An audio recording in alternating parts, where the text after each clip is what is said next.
Весной 26 года мы с женой впервые побывали в Японии. И вот уже прошла неделя. Кажется, мы только вчера выходили из самолета, ошеломленные всем звуками, людьми, чистотой, особым цветом сакуры. А сегодня просыпаемся в Осаке, в отеле, как будто жили здесь всегда. Собираемся у входа, садимся на уже привычные места в автобус, едем в Химэдзи.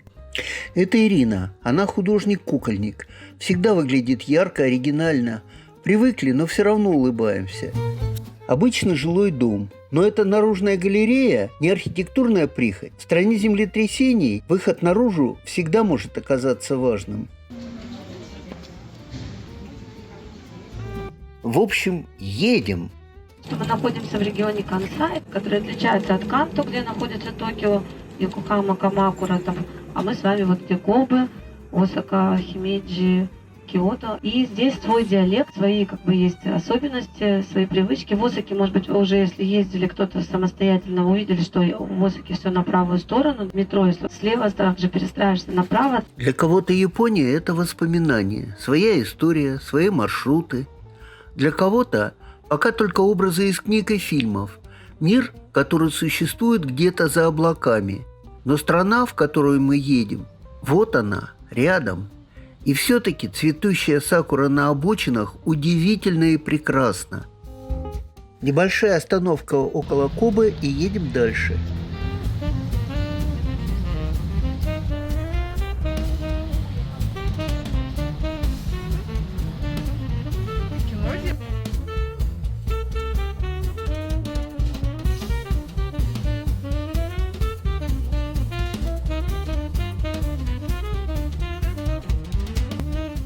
Все дороги рано или поздно кончаются. Кончилось и это. Мы приехали в Химэдзи. Город небольшой. Его население чуть больше 500 000 человек. Конечно, строился замок на холме как фортификационное сооружение, главенствующая высота. Но с первого взгляда, когда появляется он над крепостными стенами, над рядами туристских автобусов, ясно, что возводили его в эпоху луков и стрел, когда дальнобойного огнестрельного оружия еще просто не было. Огромная автомобильная стоянка дает некоторое представление о потоке приезжающих сюда туристов, и японцев, и людей со всего света. Крепостные стены сложены без раствора. Огромные камни пригнаны друг к другу так плотно, что между ними не просунуть лезвие. А их характерный изгиб, расширяющийся к низу, был военной хитростью. Штурмовую лестницу нельзя было приставить вплотную, а защитники сверху держали под прицелом всю стену. Замок строился так, чтобы взять его приступом было почти невозможно. И тем не менее, после первоначальной постройки в первой половине XIV века и особенно в период смуты в провинциях в XV веке, он не раз переходил от одного самурайского рода к другому.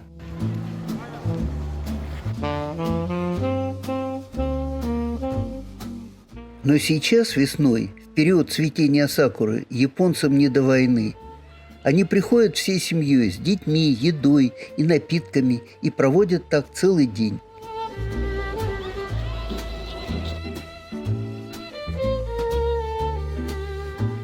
К концу XVI века, когда замок Белой Цапли оказался в руках военачальника Тоётоми Хидэёси, он был изрядно потрепан междоусобицами и требовал капитального ремонта. Именно в промежутке между 1601 и 1609 годами появились почти все его нынешние сооружения, над которыми на высоту 45 метров вознеслась семиярусная главная башня.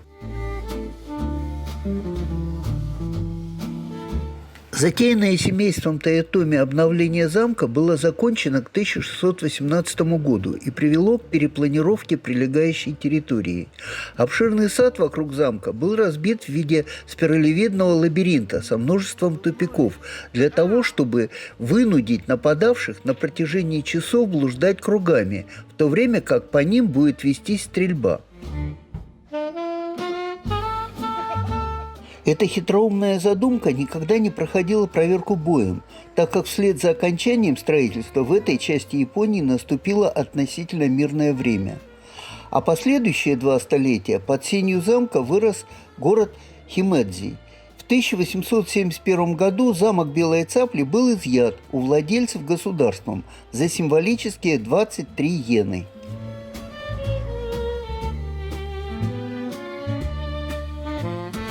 Говорят, красота спасет мир. Ах, если бы. Но с замком Белой Цапли чудо произошло, по крайней мере, дважды. Конечно, замок был построен как военное укрепление. И в Японии наступили мирные времена. И в другой раз, уже в 20 веке, американцы бомбили Японию. Авиабомба угодила прямо в одну из башен и не взорвалась. Японцы искренне считают это чудом. И как жаль, что на всех чудес не хватает.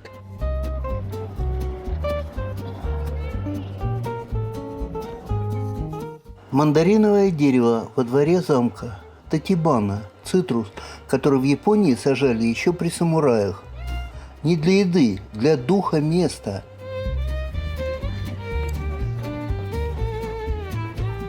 А это Онигавара, охранный демон. 400 лет смотрит в небо. Сосны и каменные стены замка. Тверды и самодостаточны столетиями. И только цветущая сакура. Красиво и сиюминутно. Колодец Акику. Бедные служанки по ложному обвинению брошенные в колодец. Знатоки утверждают, что до сих пор по ночам слышны ее стоны.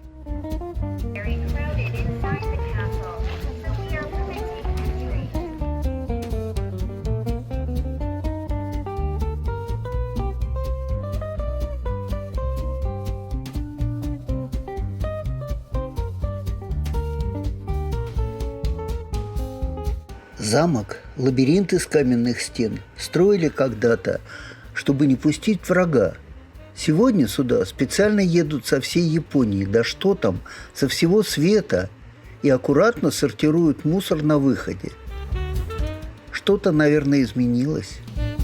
Сады Кокаэн появились в 1992 году, но место это старое. В эпоху Эдо здесь стояла западная резиденция владельцев замка. Жили тут не придворные поэты, а аристократы-самураи высших рангов и правители Химедзи. При даймё Хонде Тадатоки и его жене принцессе Сен, внучке самого Токугавы Изясу, эти покои были роскошью и властью. В тот день я устал и не пошел. Сходила Таня и, кажется, не пожалела. Бывает так. Один устает, другой идет дальше. И это тоже путешествие вместе.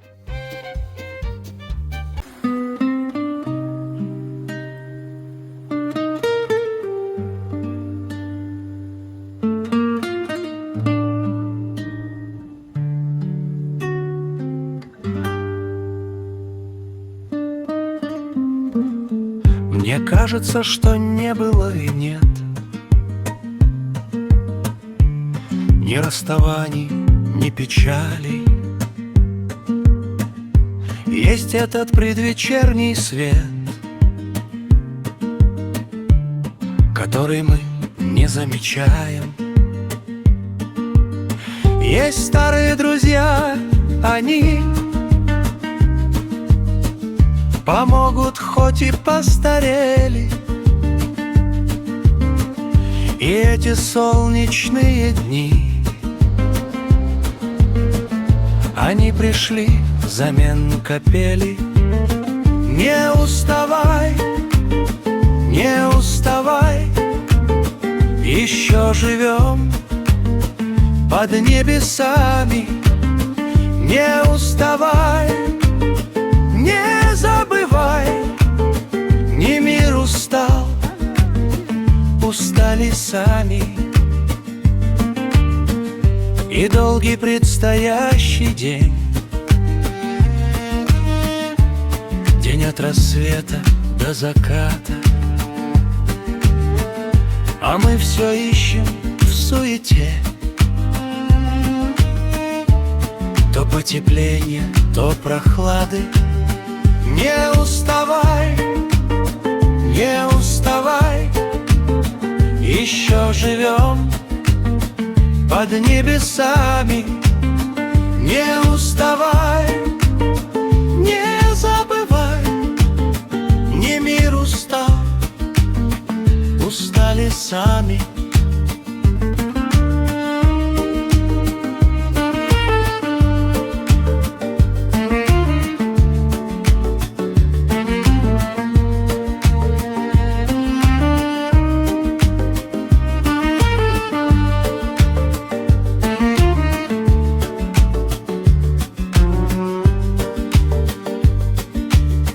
слава Богу, мы живем.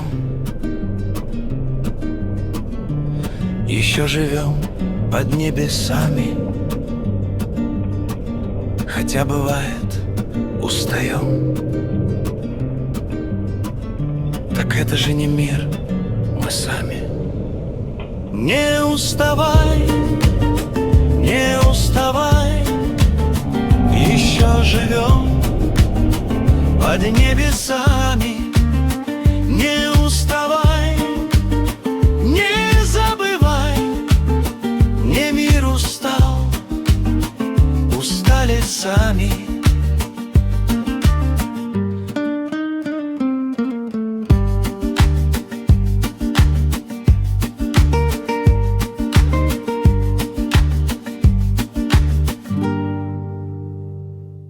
Пообедали и дальше. Все-таки замечательные вещи делают японцы. Тут недалеко, Химэдзи городок небольшой, а привезли нас на предприятие, где изготавливают саке. От автобуса прошли на территорию. Нас провели по цеху. Чисто, тихо и никакого запаха брожения, только пар и рис. Потом показали довольно длинный ролик в YouTube с русскими субтитрами, и я снял его целиком, через головы группы. Тут он с сокращениями. Тяжелый физический труд, таскать весь день мешки по 13 килограммов, почему-то делают женщины. Почему?